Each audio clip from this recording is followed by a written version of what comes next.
Hey guys, what's up?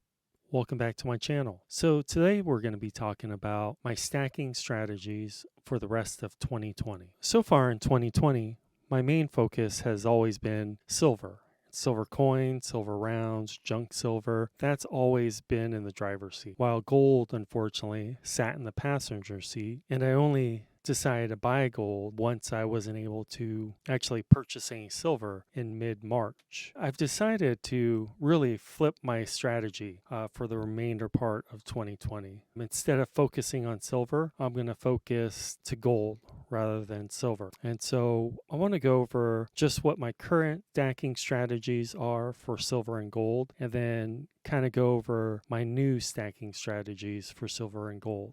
So let's start with silver. So my current silver stacking strategy is easy. My goal was to buy about 50 ounces of silver a month. And among that 50 ounces of silver, typically I focus mostly on generic silver rounds, American silver eagles, and junk silver.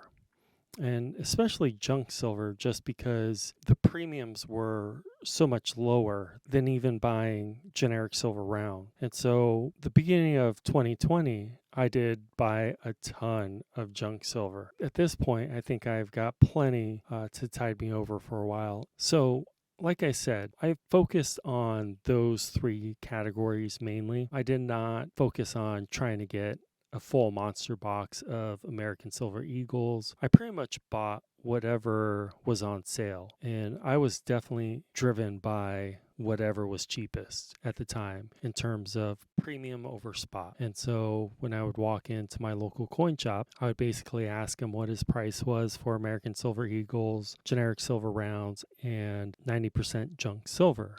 And whatever worked out better per ounce, that's what I basically bought. Also, the beginning part of 2020, even to this day, I've been buying a bunch of high premium items. I think my last video, I kind of showed you a 10-ounce PAMP bar that I just picked up, a 10-ounce Geiger bar that I picked up as well. I've been buying a bunch of Libertad proof sets, 5-ounce Libertads, 2-ounce Libertads. Most of what I bought in the last few months has been high premium items, which obviously has increased my overall cost average. And so I was okay with it because everything has such a high premium these days. I figured, why not get some things I actually liked and wanted and add to my permanent stack. So my current gold stacking strategies, basically I had none. Unfortunately, I did not plan on buying that much gold in 2020. And so since my focus was on silver,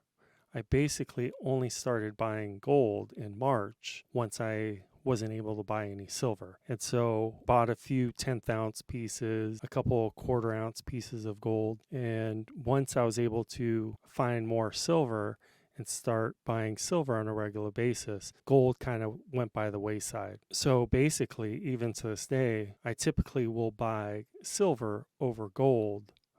The only time I would actually buy gold is if I didn't find anything good to buy in silver, which is not a good game plan. Like I said, my current gold stacking strategy is basically nothing. I'm not buying it on a regular basis. I'm not buying 10th ounce pieces on a regular basis or any other fractional pieces. I did pick up a full ounce American Gold Eagle. You know, I've got a couple quarter ounce pieces and a couple 10th ounce pieces, but I'm not searching online to find good deals on gold.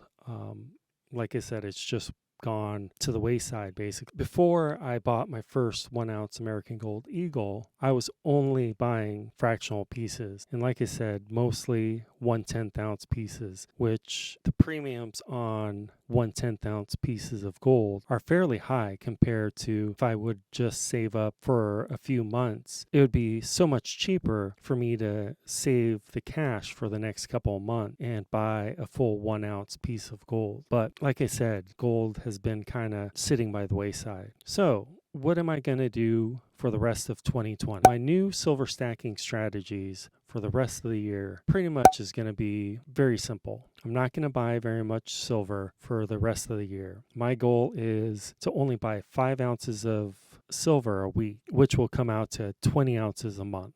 20 ounces is still a decent amount of silver. I know it just doesn't sound like a lot, compared to a month, but I'm trying to save some money to allocate towards more gold purchases for the rest of the year. So like I said, I'm going to try to buy 5 ounces a week, and ultimately I'm going to try to buy the same coin or round for that month. So when everything's said and done, at the end of the month, I could have a full tube of Buffaloes or a full tube of American Silver Eagles or a full tube of Canadian Maple Leafs and so forth. Like I said, my previous strategy was just to buy whatever that was on sale. And so I've got a ton of different tubes with 2 or 3 rounds in them. And it seems like none of those tubes really get filled with the same type of silver coin. That's definitely a big strategy for me, is to complete the tube with the same coin. And so another big strategy for the rest of the year when it comes to silver is I'm going to stop buying collector pieces or super high premium pieces. Like I said in my previous videos, I was showing you a 10-ounce PAMP bar that cost me an arm and a leg, a Geiger 10-ounce bar that was super expensive. I've got quite a few Libertad high premium items, a 5-ounce Libertad. I've got a Libertad proof set that comes in a fancy case. That was definitely high premium and it cost me a fortune. So ultimately, the rest of the year, for me to stack silver, I'm definitely going to try to stick with lower premium coins or rounds. Ultimately, I want to stay around the $20 range. I'm not going to stick to that 100% just because spot price obviously moves quite a bit, especially when we're talking about silver. So anywhere in the low $20, high teens, I'm okay with. So my new gold stacking strategies for the remainder of the 2020, I'm going to concentrate most of my effort trying to build up my gold stack. And my gold stack right now has a bunch of fractional pieces. I've got a couple of kookaburras, Australian map, 1/10 ounce coin, and a few American gold eagle. So for the remainder of 2020, I'm going to focus on buying American gold eagles. It may be 1/10 ounce pieces, 1/4 ounce pieces, 1/2 ounce pieces, or full ounce pieces. And so my goal for each month when it comes to gold is going to be accumulating 1/2 ounce of gold. Like I said, it doesn't matter if it's going to be 1/10 ounce, 1/4 ounce, or a full 1/2 ounce. Whatever I can find on sale and a good deal, I will buy. And so, like I said, my goal for each month is to add a 1/2 ounce of gold every single month until December. So ultimately, when everything's said and done, my goal is to add 3 full ounces of gold by the end of 2020.